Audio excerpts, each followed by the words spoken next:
You're using the law of assumption to manifest your desires, but you find that your 3D world is reflecting back to you contradictory circumstances and experiences to what you want.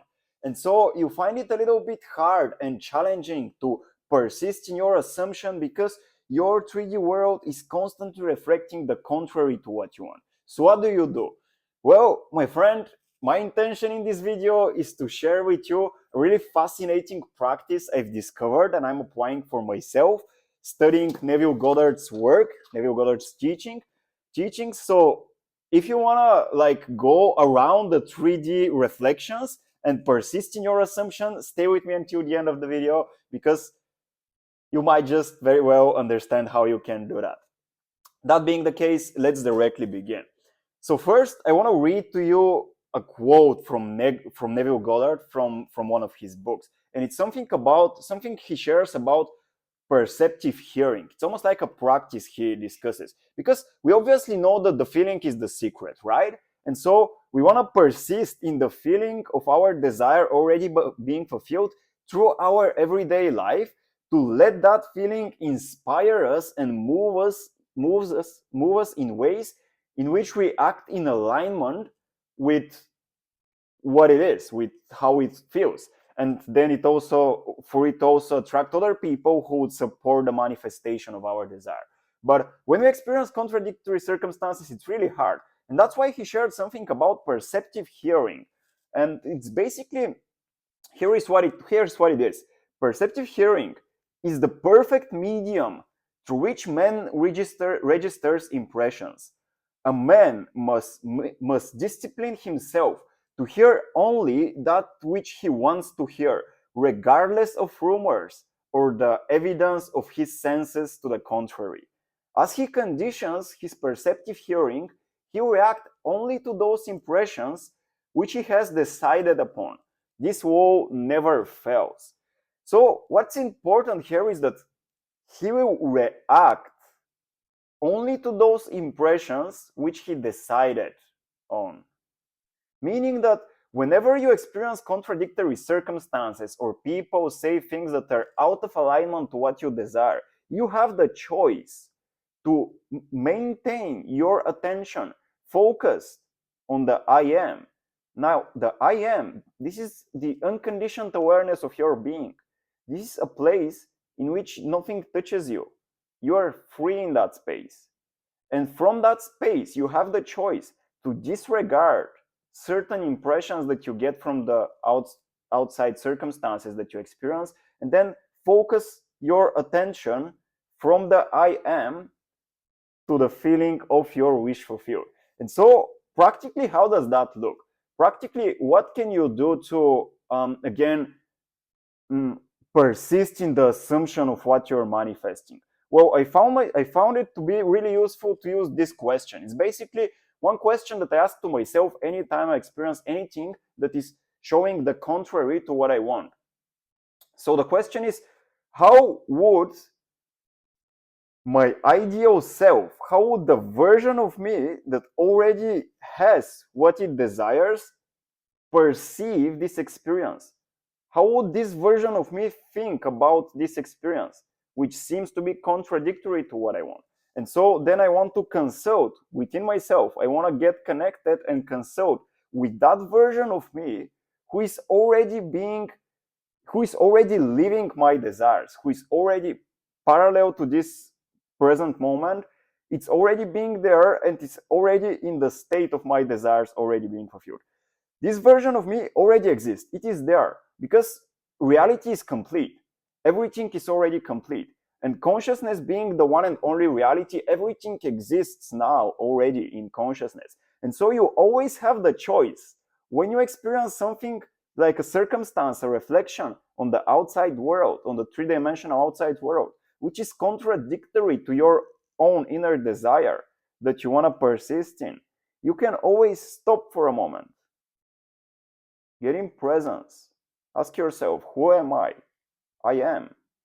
I am the door. I am the door through which the world enters in my experience. My consciousness, my awareness of being is the door. So I can just stay there for a while. I can relax in this presence awareness. I can relax in the awareness of my being. And from that state, I can contact the version of myself which already exists here now, which is living my desire. It's already living in the end. And I can think from that space. It's not thinking of what you want, it's thinking from what you want already being realized. And so I ask myself the question. This is also what you can do when you get in contact with contradictory circumstances.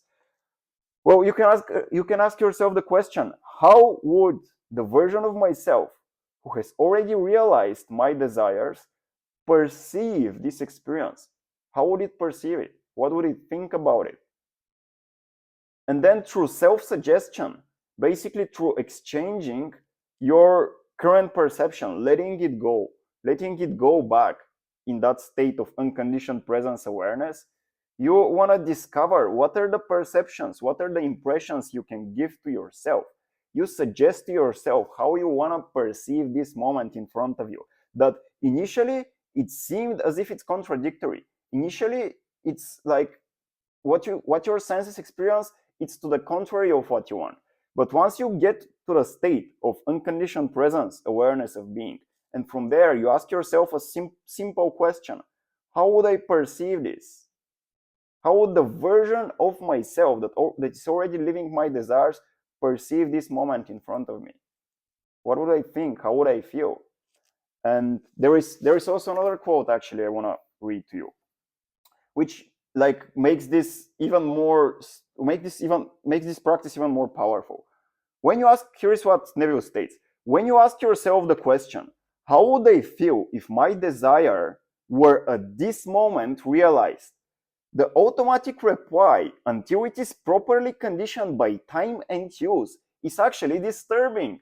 Meaning that you don't have to do it perfectly, my friend.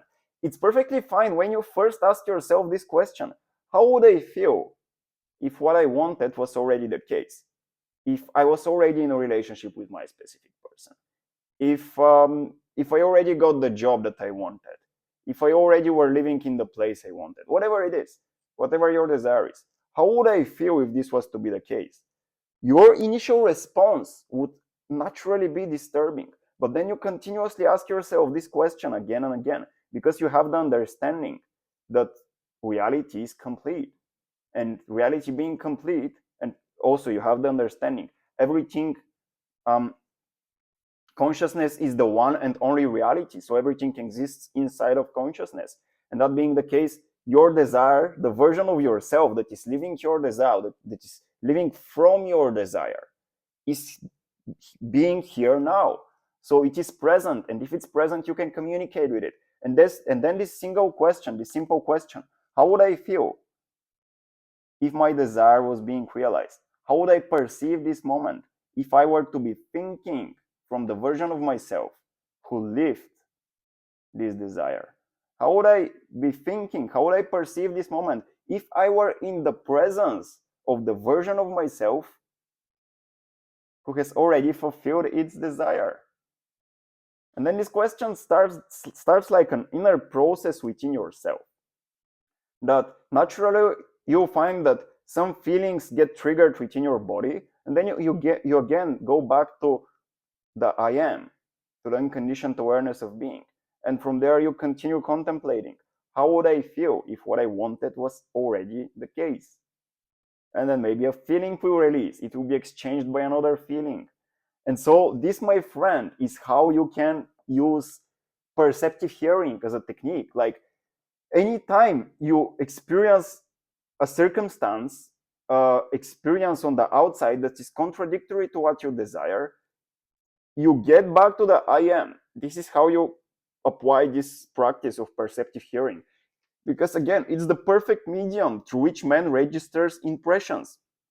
You have the choice to let go of some impressions if they are not in alignment with your desire, or you have the choice to focus and to emphasize on other impressions which are in alignment with your desire. A man must discipline himself to hear only that which he wants to hear, regardless of rumors or the evidence of his senses, to the contrary, as he conditions his perceptive hearing, he reacts only to those impressions which he has decided upon. This wall never fails. So you always have that choice. It's like a question of, are you willing to use it? Are you willing to be present enough to choose what impressions you want to reach you and what impressions you want to disregard, and you let them be in the presence of your being, but you do not focus on them? So I hope, and I actually believe, I trust you found this video to be helpful. If this is the case, like it, comment down below, let me know what you've experienced. And now I want to guide you to another video I have in which I explain this whole process, like these 3 phases through which you pass. Getting in contact with what you don't desire, going through the bridge of the I am, and then connecting to the feeling of what you do desire. Like, this is a video I want you to check out this video in which I explain those 3 phases in greater depth. So if you want to go deeper into the wall of assumption and how to apply it practically in your life, definitely check out this video. I'll attach it here at the end screen. And that being the case, thank you so much for watching. Hope you found this video to be helpful. I trust this is the case. Like, comment down below, let me know what's your experience with the wall of assumption. Subscribe to the channel if you are new to it, and I would love to see you around. Thank you so much. See you in the next video, my friend. Bye bye. I love you.